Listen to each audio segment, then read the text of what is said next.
一。OK，盲選5個你覺得最好瞓嘅地方，已經有嘅。唔係呢度，第一個 office，係真係幾好瞓。即係你1點鐘嘅時候已經攰到 PK 啦，跟住快速食個飯就爭取時間瞓覺，係冇錯。係好容易瞓覺嘅。3咧，下一個公園嘅草地，好嗰啲和煦嘅天氣咧，嗯都幾好嘅。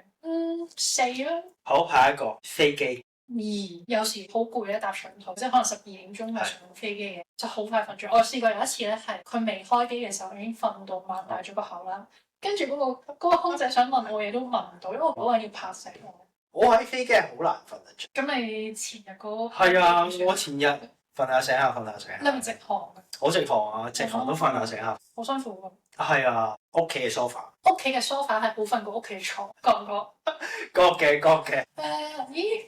咁啊，我驚你最後嗰個好服。好啊，放第一啦。好，最後一個巴士。哦，好啱我，因為我係好少搭巴士。哦，我就係好少搭巴士，需要訓練唔到搭巴士瞓覺嗰啲。即係譬如你住嗰啲屯門，啲人話一上到車就即刻可以瞓，係啊跟住唔知去到輪場度震下震下就可以開始差唔多係，所以好奇怪。其實巴士同飛機可能都係差唔多，但係我覺得巴士係好瞓過飛機咯，唔知點解。我諗我係極少喺巴士度瞓覺，即係一嚟我唔係長途啦，二嚟係我成日覺得好驚 miss 咗個站。係啊，好驚 miss 咗個站，所以呢個 list 我 OK。